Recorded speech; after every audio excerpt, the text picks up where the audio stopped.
Sony, de Israel Cartaya. Capítulo 25. Un rayo de sol, pálido, tembloroso, asomó por la ventana de la habitación y fue a dar justo sobre la almohada, y allí quedó alargándose lentamente, subiendo por la mejilla de Sony hasta iluminar su rostro dormido.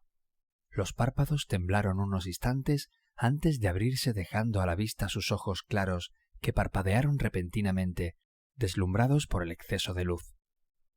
Sony se incorporó con sobresalto y miró a su alrededor intentando discernir dónde se encontraba. Nunca había visto un lugar como aquel. Era una habitación muy extraña, luminosa y completamente pintada de blanco. Los pocos muebles que lo rodeaban eran metálicos y de idéntico color a las paredes. Él mismo se hallaba tendido en una cama, también de metal y blanca, llena por todas partes de articulaciones y engranajes. Unas sábanas claras e impolutas lo arropaban. ¿Qué era todo aquello? ¿Acaso estaba muerto y había ido a parar al cielo? No, no podía ser. O en todo caso se trataba de un cielo muy extraño, porque fuera, al otro lado de la puerta cerrada, se oía un ruido continuo de voces y pisadas de personas, y según tenía entendido Sony, los ángeles no hacen ningún ruido al caminar. Intrigado, salió de debajo de la sábana y se vio sorprendido de nuevo. Llevaba puesto un pijama que no era el suyo, de un gris claro, desteñido. Más extrañado a cada momento, el muchacho volvió a escrutar a su alrededor y descubrió un extraño artefacto en el que no había reparado hasta entonces. Colocado junto a la cabecera de la cama era una especie de atril acerado, erguido sobre unas pequeñas ruedas y con un frasco de cristal colgado de uno de sus brazos.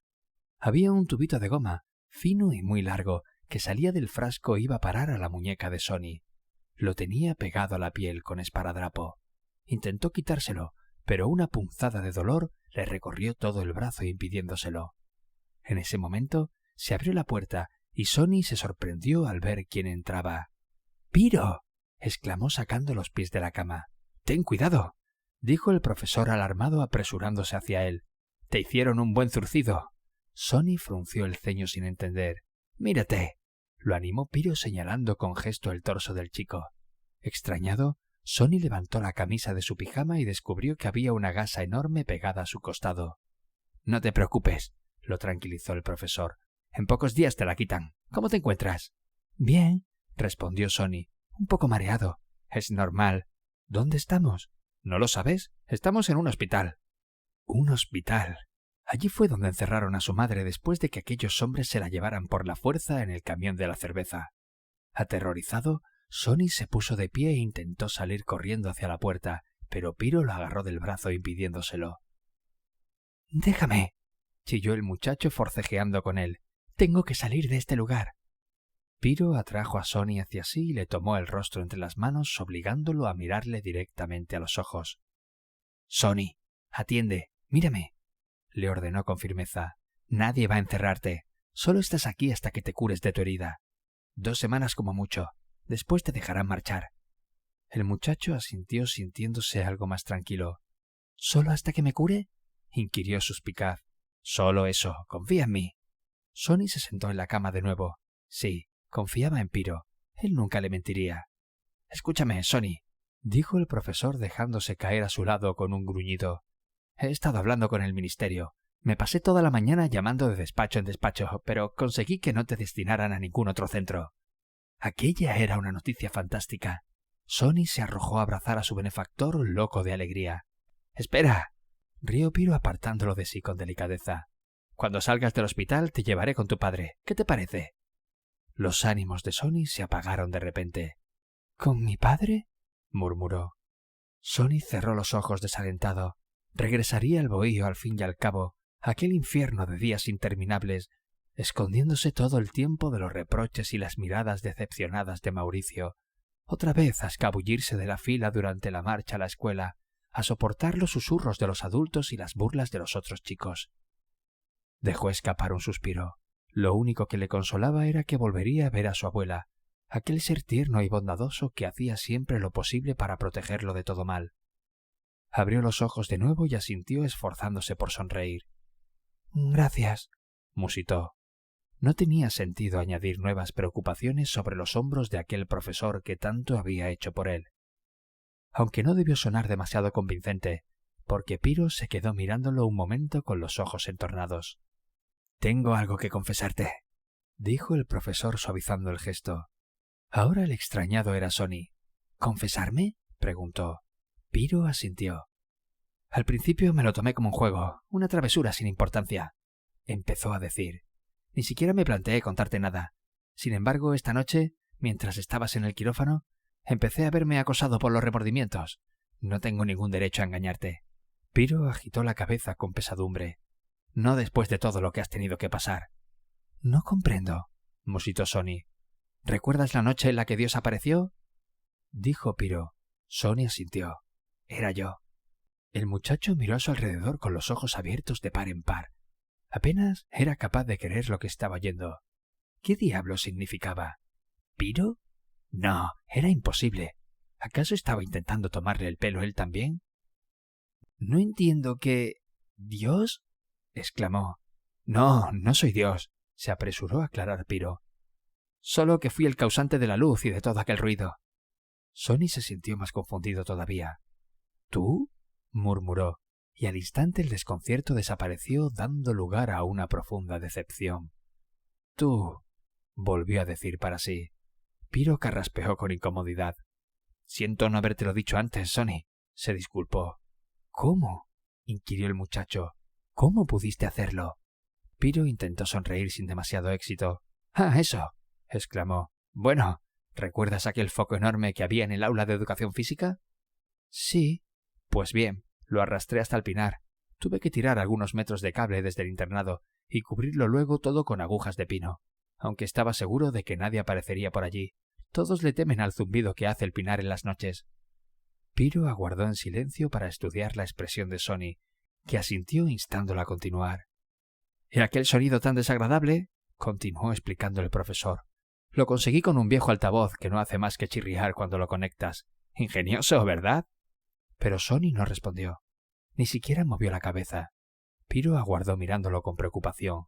«Supuse que, si te ayudaba a corroborar tu historia, los otros muchachos cambiarían tu actitud contigo», explicó retorciéndose las manos con gesto culpable. Sonny giró la cabeza hacia la ventana. A través de los cristales podía verse la inmensidad azulada del cielo, sin una sola nube que lo empañara. Clavó los ojos en ella dejando escapar un profundo suspiro. Realmente ya no sabía en qué creer. Aquella aparición sobrenatural no había sido tal, sino una argucia ideada por la mente de un profesor de escuela con habilidad para la magia. ¿Y si después de todo su madre estuviese equivocada y Dios no fuera su padre? ¿Y si ni tan siquiera hubiera un Dios allá arriba?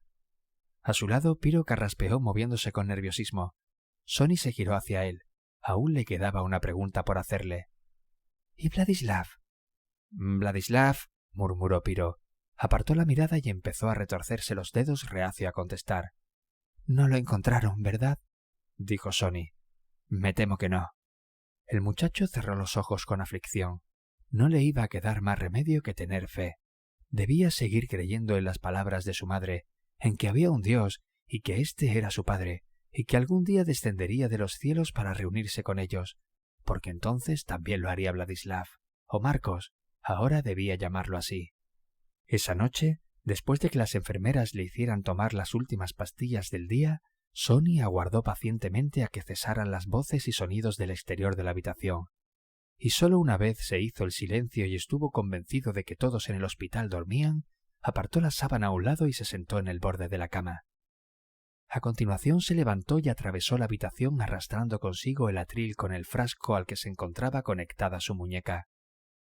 Se detuvo delante de la taquilla y la abrió, muy despacio, intentando hacer el menor ruido posible. Las bisagras chirriaron quedante, y Sonny torció el gesto temiendo que alguien hubiera podido oírlo, pero fuera todo seguía en silencio. Más sosegado, centró su atención otra vez en la taquilla. Al lado de un montón de toallas dobladas estaba su vieja y sucia mochila. Alguien se había molestado en traerla desde el internado, probablemente Piro. Sonny se agachó y la tomó entre sus manos. Temía lo que podía encontrar en su interior, pero al mismo tiempo le daba auténtico pánico no hallar lo que esperaba, porque eso significaría que alguien habría descubierto su secreto. Descorrió la cremallera y revolvió dentro, entre su ropa, hasta que su mano tropezó con algo frío y duro. Una sensación de alivio descomunal vació su pecho de golpe. Allí estaba la pistola que Aileen y él habían encontrado en el dormitorio de los agentes. El muchacho corrió a la cremallera de nuevo, se puso de pie y cerró la puerta de la taquilla para regresar a la cama, y mientras lo hacía no pudo evitarse preguntar cómo era posible que nadie del internado o del hospital se le hubiera ocurrido mirar en el interior de la mochila. Sonny se detuvo al comienzo del puente hecho con raíles de ferrocarril y levantó la mirada al frente. Desde ahí podía verse ya el caserío en la distancia. No parecía haber demasiadas personas en él, solo algunas mujeres y un par de niños pequeños correteando entre sus faldas. Tiró de las correas de la mochila acomodándolas sobre sus hombros y se dispuso a atravesar el puente. Pero apenas había llegado a la mitad de éste cuando se detuvo y bajó la mirada hacia las aguas que corrían bajo sus pies. De súbito se había visto asaltado por el recuerdo de aquel día que Mauricio lo empujó desde ese mismo lugar y estuvo a punto de ahogarse. El rostro furioso del hombre, la superficie del río cerrándose sobre su cabeza, engulléndolo, la horrible sensación de asfixia, mientras las aguas lo arrastraban consigo hacia las profundidades. Las imágenes se agolpaban en su cabeza, una tras otra, con perversa nitidez, haciéndole revivir de nuevo la angustia de aquellos momentos. Sonny cerró los ojos agitando la cabeza. No, se negaba a volver allí. Dio media vuelta y regresó corriendo hasta el jeep. Entró y arrojó la mochila al asiento trasero antes de dejarse caer él mismo en el lugar del acompañante. Piro, a su lado, dio un golpecito con las manos sobre el volante y dejó escapar un suspiro de resignación. «No quieres volver, ¿verdad?», dijo. Sonny negó con la cabeza, clavando la mirada en el parabrisas. «Como digas», concedió Piro arrancando el auto, «aunque no tengo la menor idea de cómo me las voy a apañar para explicarlo en el ministerio», añadió para sí. «Si me preguntan, diré que me dejaste aquí y me escapé», dijo Sonny. Piro asintió silencioso e hizo girar el auto sobre sí para alejarlo de aquel olvidado lugar. Sonny no se volvió a mirar hacia la aldea en ningún momento. Tampoco sintió la menor necesidad de hacerlo. Aquella etapa de su vida había quedado atrás. Había otro sitio, sin embargo, que sí deseaba visitar antes de que regresara a casa. «Llévame al internado, por favor», suplicó girándose sobre el asiento. «¿Al internado?», se sorprendió Piro. «Pero si está abandonado». «No importa», dijo Sonny. «Hay algo que necesito hacer allí». Piro detuvo el vehículo en la carretera, echó el freno de mano y se volvió hacia Sonny. «Bien, ya estamos aquí», le dijo con suavidad. El muchacho asintió y abrió la puerta para bajar del auto. Piro se dispuso a imitarlo, pero Sonny se lo impidió haciendo un gesto con la mano. «No, por favor», le rogó. «Deja que haga esto yo solo». Piro asintió dejándose caer en el asiento, mientras Sonny cruzaba la carretera con paso decidido. Tan pronto como atravesó la entrada del internado, el muchacho pudo sentir el vacío y la soledad que desprendían los edificios.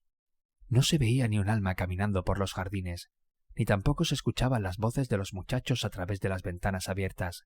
Sí, definitivamente, aquel lugar estaba muerto ya. Sonny terminó de rodear el albergue de los chicos y entró por la puerta. Dentro estaba oscuro. Accionó el interruptor de la luz, pero las bombillas no se encendieron. «No pasa nada», murmuró para sí. Allí no había nadie. No tenía nada que temer. Cerró los ojos y contó hasta 10. Después los abrió de nuevo. Ahora podía distinguir las siluetas de las literas y de las taquillas a lo largo del dormitorio. Tomó aire y comenzó a atravesarlo. Todo a su alrededor le traía una multitud de recuerdos. Malos si no tan malos. Por fin se detuvo delante de la taquilla de Marcos. Qué extraño le resultaba todavía no pensar en él como Vladislav. Ya no estaba cerrada con candado. Sin embargo, al abrirla, se sorprendió al comprobar que las cosas de su hermano todavía seguían en su interior. Aunque, bien pensado, ¿quién querría quedarse con la ropa de un muerto? Tuvo que rebuscar un poco entre el montón de prendas antes de dar con la radio portátil. Sonny la tomó entre sus manos y se deslizó el cordón por la cabeza, colgándosela del cuello.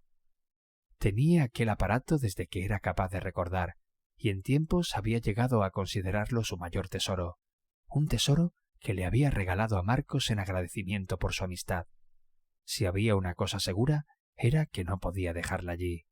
Sonny entró de nuevo en el auto y cerró la puerta. «¿Ya está?», dijo Piro mirando la radio que le colgaba del cuello. El muchacho negó con la cabeza. «Todavía no», respondió. Aún necesito que me lleves a otro lugar. Piro condujo el vehículo entre los edificios antes de tomar un trillo casi invisible que atravesaba una pequeña arboleda anexa a unos campos de cultivo. No tardaron en tener a la vista las aguas centelleantes y verdeazuladas de la laguna. El muchacho bajó del auto echando a correr hacia ellas y no se detuvo hasta encontrarse a unos pasos de la orilla. Era el mismo lugar en el que Marco y él se habían zambullido una vez a lomos de aquel caballo. Sonny terminó de atravesar los pasos que lo separaba del agua, despacio, con solemnidad, y se agachó para rozar su superficie con la yema de los dedos. Marcos se encontraba allí, debajo, en algún lugar entre toda esa agua. Se incorporó de nuevo y descolgó la radio de su cuello. «No pasa nada, Marcos», susurró seguro de que su hermano podía oír lo que decía. «Nos volveremos a ver». Alzó la radio sobre su cabeza y la arrojó tan lejos como pudo hacia el centro de la laguna. El aparato voló por los aires antes de estrellarse contra el agua. Quedó flotando en ella unos instantes y se hundió provocando un breve borboteo en la superficie. Sonny cerró los ojos, imaginando su lento recorrido en espiral hacia el fondo, rodeado por un haz de tenues rayos solares. Abrió los ojos de nuevo al sentir los pasos de Piro a su espalda. No se volvió. Un instante después, notó la mano del profesor apoyada sobre su hombro. «Llévame a casa, por favor», murmuró Sonny sin apartar la mirada del agua. Cuando llegaron a Placetas, un sol anaranjado comenzaba ya a ocultarse tras el horizonte, perfilado por un basurero humeante invadido de gaviotas.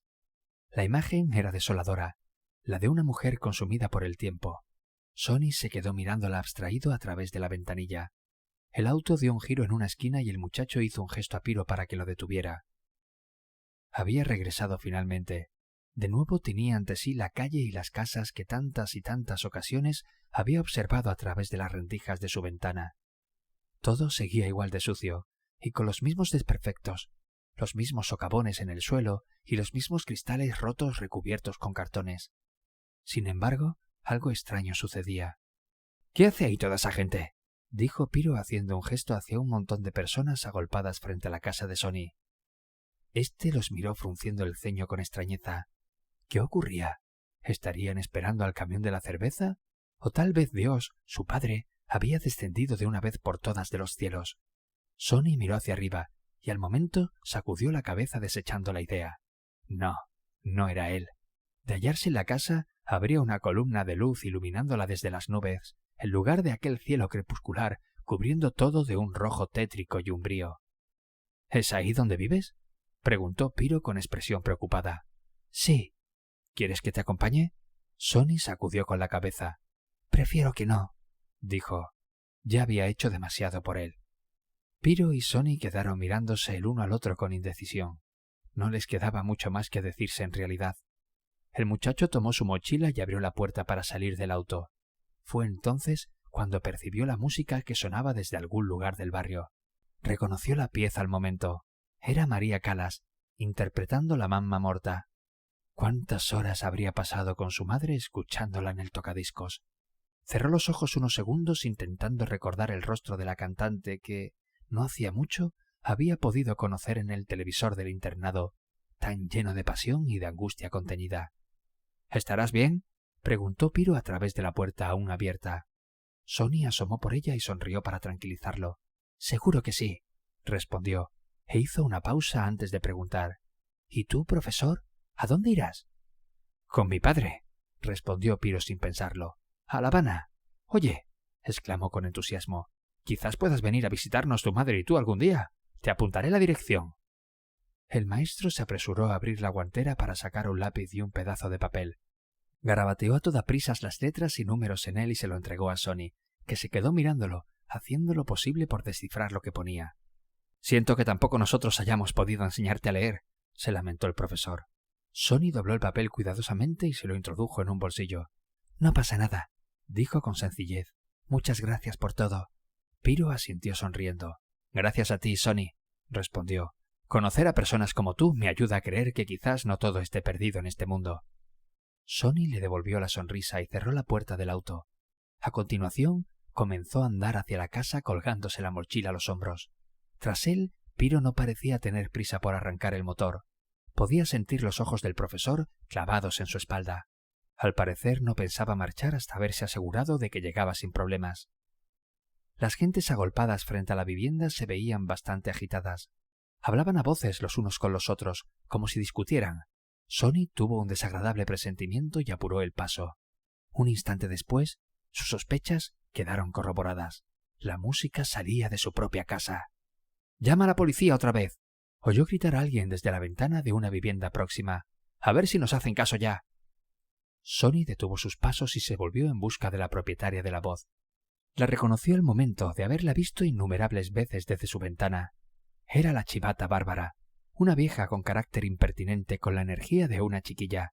Se encontraba allí, plantada, derecha como una vela tras la ventana de su casa, con su pelo enrollado en enormes rulos y aquel vestido de tela de cebolla suyo, más antiguo incluso que ella misma. «¿Y por qué no la llamas tú?», replicó un anciano desde el grupo de vecinos. Se trataba de su marido, el mismo tipo que había hecho que los vecinos se llevasen a la madre de Sonny al hospital en el camión de la cerveza. La chivata Bárbara, al oírlo, se irguió más si cabe poniendo cara de indignación. «Ah, creía que eras tú el que siempre llamaba a la policía por todo», replicó sarcástica. «Sí, pero es tu responsabilidad. ¿Acaso no eres...? El hombre se trabó incapaz de recordar todos los cargos importantes que la revolución le había otorgado a su mujer. «¿Qué eras tú?», terminó por preguntarle. «Yo soy», contestó ella, torciendo el gesto con indecisión. La cabeza tampoco le daba para más. «Papi, ¿yo qué soy?», terminó preguntándole a su marido con total falta de recato. La gente que los escuchaba se echó a reír. ¿Cómo era posible que no se acordara de algo como aquello y se quedara tan fresca? Su marido miró a unos y a otros con fastidio, hasta que su rostro se iluminó con el recuerdo de lo que tenía que decir. «¡Mami!», exclamó con entusiasmo. «Eres la vicepresidenta provincial adjunta de la FMC, la presidenta del CDR y la organizadora de trabajos voluntarios de...».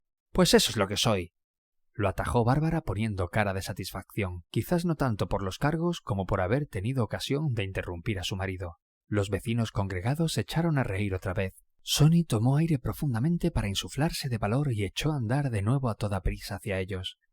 Era el momento preciso de entrar en casa, ahora que todos estaban distraídos. Sin embargo, apenas había recorrido unos pocos metros cuando una de las mujeres giró la cabeza y reparó en su presencia. «¡Miren quién llegó!», exclamó recibiéndolo con una sonrisa burlona. «¡Es el hijo de la loca!». Sonny hizo amago de detenerse, pero se obligó a sí mismo a seguir avanzando directo a todos aquellos rostros que ahora se volvían hacia él. «¿El hijo?», preguntó alguien. «¿Qué hijo?». «El que tuvo escondido durante años en su casa», respondió otro. «¿No recuerdas cuando se lo llevaron?». Sonny encogió la cabeza entre los hombros y aceleró su carrera dispuesto a abrirse paso como fuera, a empujones si era necesario. Pero no hizo falta. Cuantos se hallaban en su camino se apresuraron a apartarse, y para cuando quiso darse cuenta, había alcanzado ya la puerta de su casa. El bullicio cesó de manera casi instantánea. Todos lo miraban ahora con expresión expectante, deseosos de averiguar cómo terminaría todo aquello. La puerta estaba cerrada. Agitado, Sonny llamó con los nudillos, pero los segundos pasaron sin que nadie respondiese al otro lado. «¡Mamá, abre!», gritó. «Soy yo, Sonny». «Estamos hartos de tu madre, muchacho», aprovechó a ingerir la vieja desde la ventana. «Lleva 3 días con esa música diabólica.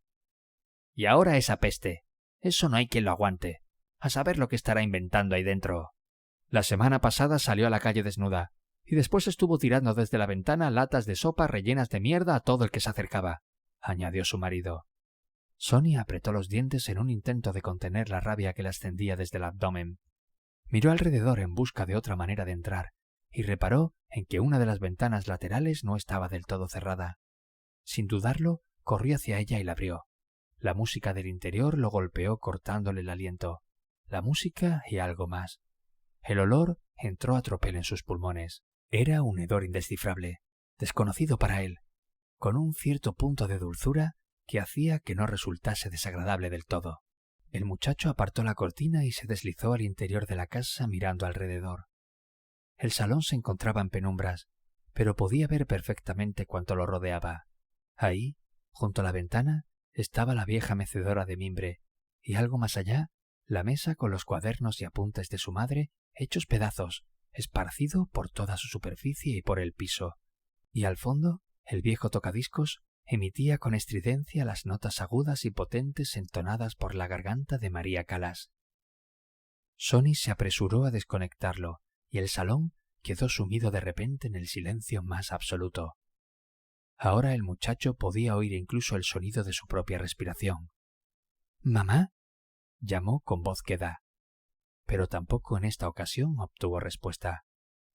Durante el trayecto en auto había estado imaginando lo maravilloso que sería volver a estar en casa de nuevo, a salvo de todos y de todo. Pero ahora que había llegado, no lograba sentirse reconfortado en absoluto. Más bien lo contrario. Notaba el estómago dolorosamente contraído, como si éste fuese una bayeta mojada que alguien estuviera retorciendo con fuerza. Atravesó los pocos pasos que le separaban del dormitorio y asomó por la puerta. Allí estaba su madre, tendida en la cama, durmiendo. Sonny contuvo el aliento con emoción. Estaba tan hermosa. Se había puesto su vestido rosa, el mismo con el que había ido a visitarlo al internado, y su cabello se veía recién cepillado. Sonny se descolgó la mochila y la dejó caer en el suelo. A continuación se aproximó a la cama con los ojos prendidos en el rostro de su madre. Parecía feliz. Su expresión emanaba una calma como nunca antes había visto en ella, y una ligera sonrisa curvaba la comisura de sus labios. También se había maquillado. El carmín del lápiz labial, sin embargo, contrastaba de manera extraña con la palidez de su rostro, blanco como una hoja de papel. —¿Mamá? —volvió a pronunciar con voz temblorosa.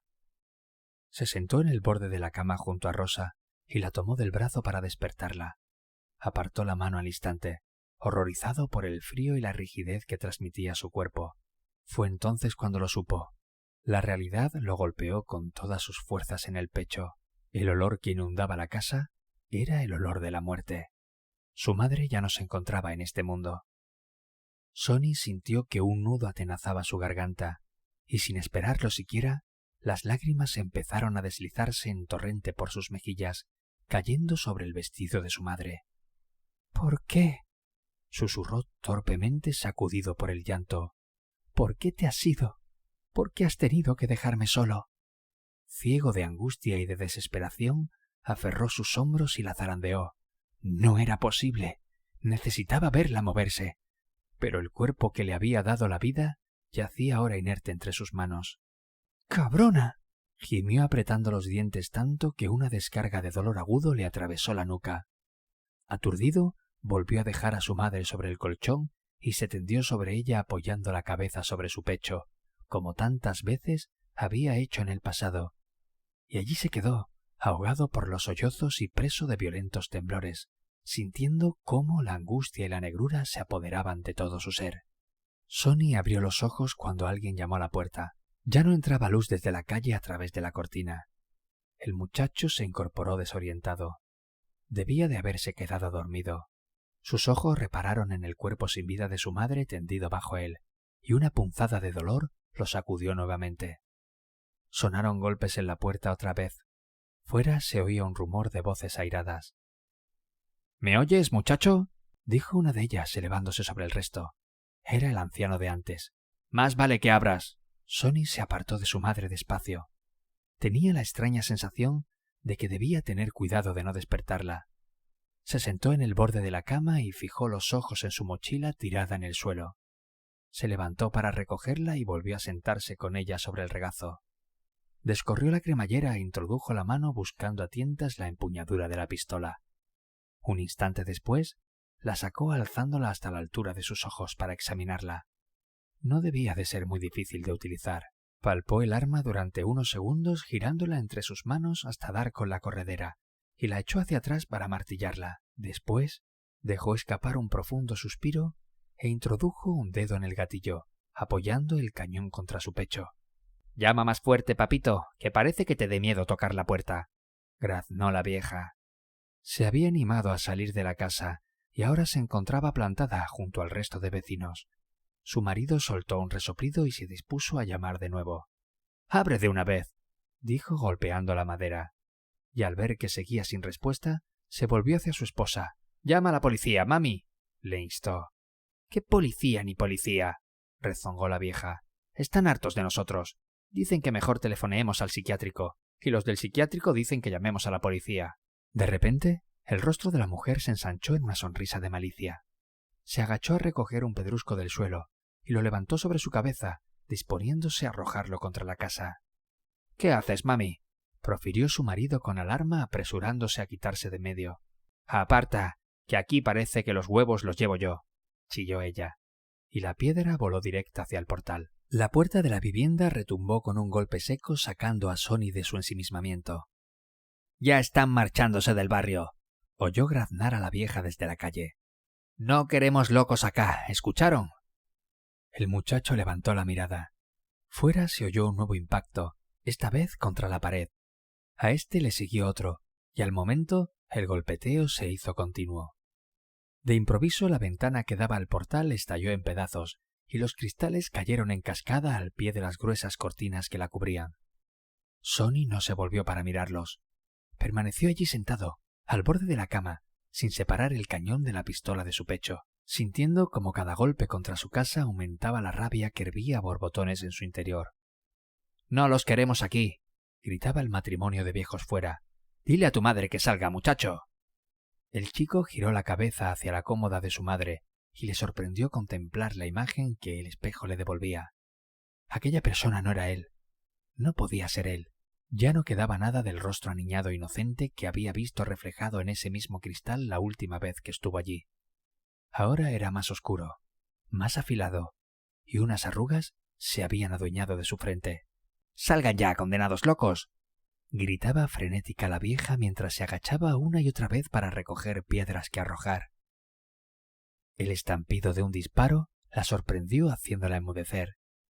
El murmullo cesó también a su alrededor, y todos quedaron mirándose entre sí, con los rostros lívidos por el espanto.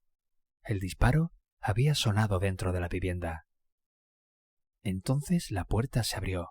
Lo hizo de golpe con un crujido seco, y la silueta del muchacho apareció recortada contra el umbral. Los ojos de la vieja se abrieron horrorizados al reparar en la expresión de su rostro. Parecía una persona completamente distinta de la que entrara en la casa momentos antes. La rabia se había apoderado de sus facciones, endureciéndolas, tensando sus labios en una mueca feroz. Mostraba los dientes igual que haría una fiera salvaje a punto de atacar. «¡Tiene una pistola!», gritó alguien, y antes de lo que se tarda en anunciarlo, el gentío empezó a dispersarse desordenadamente entre gritos de pánico. «¡Mierda!», masculló la vieja para sí. Dejó caer la piedra al suelo y ella también echó a correr hacia la seguridad de su casa, tan rápido como se lo permitieron las chanclas de plástico que calzaba. Parado en el umbral, Sonny observaba correr a la muchedumbre. No todos huían hacia sus casas. Algunos se limitaron a buscar refugio detrás de los árboles y de las farolas, y uno, el más atrevido, corría a su encuentro con la intención, sin lugar a dudas, de desarmarlo. El auto de Piro ya no se veía por ninguna parte. Sonny alzó la pistola sobre su cabeza apuntando al cielo y apretó el gatillo de nuevo. El tipo que había intentado llegar hasta él se arrojó al suelo aterrorizado.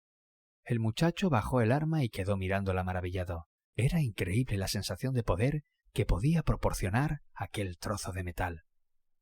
«¡Un maldito asesino! ¡Eso es lo que eres!», oyó gritar a la vieja desde la distancia. Sonny se volvió para mirarla dejando caer contra su costado la mano que sostenía el arma. La vieja se encontraba de nuevo parapetada tras la ventana de su casa, escrutándolo con el semblante enrojecido por la ira. ¿Un asesino? El muchacho parpadeó con desconcierto. No, él no era ningún asesino. Solo quería que se marcharan, que lo dejasen en paz, que dejasen en paz a su madre. Inesperadamente, sintió un fuerte empeñón y cayó al suelo aprisionado bajo el peso de otro cuerpo. Sonny empujó con todas sus fuerzas para apartarlo de sí. Su agresor cayó a un lado soltando un gemido ahogado, y el muchacho pudo ver de quién se trataba. Era el anciano.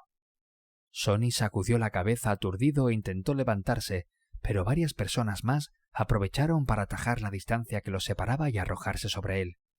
Cayó al suelo de nuevo, aplastado bajo sus cuerpos. Algo le golpeó en el rostro, y la pistola saltó de su mano cayendo a un par de metros de él.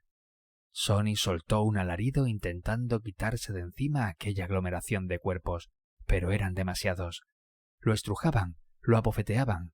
Una mujer que chillaba enfebrecida lo agarró de los cabellos mientras que con la otra mano hundía las uñas en su mejilla a escasos milímetros de sus ojos.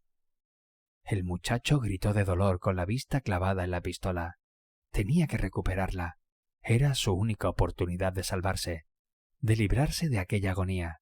Se aferró al suelo con las uñas y empezó a raptar hacia ella con todas sus fuerzas, arrastrando consigo a la masa humana que lo aprisionaba. Varias manos tiraron de su ropa hasta arrancarla de su cuerpo, haciendo lo posible para que sus dedos no alcanzaran la pistola. De pronto sintió un mordisco en la pierna que le arrancó un alarido, y alguien golpeó su rostro brutalmente, cegándolo. Sonny apretó los ojos con fuerza y los volvió a abrir. La pistola se encontraba tan cerca, solo tenía que estirar el brazo y... El estampido del arma retumbó en el aire paralizando en el acto a todo aquel enjambre enfebrecido. Un segundo después, todos sin excepción echaron a correr huyendo despavoridos, alejándose de Sonny, mientras éste se incorporaba tambaleante con la pistola en la mano. «¡Váyanse!», les gritó con voz desgarrada, sintiendo que las lágrimas se desbordaban de sus ojos, aliviando su rostro maltratado. «¡Váyanse, maldita sea!». Su dedo se deslizó por el gatillo otra vez, seguida de otra más, y de otra. Los disparos se sucedieron apremiando a la oleada que corría entre chillidos de espanto. Con la última de las detonaciones, un hombre cayó al suelo agarrándose una rodilla ensangrentada, y allí quedó unos instantes, retorciéndose de dolor antes de emprender la huida de nuevo a rastras. «¡Maldito seas, muchacho!», graznó la vieja desde la ventana. «Ojalá ardan en el infierno tú y tu condenada madre». En un único movimiento, sin pensarlo siquiera, Sonny alargó el brazo en dirección a la mujer y disparó. La bala rebotó en el marco de madera y fue a estrellarse contra la barandilla de la vieja, haciéndola saltar en pedazos.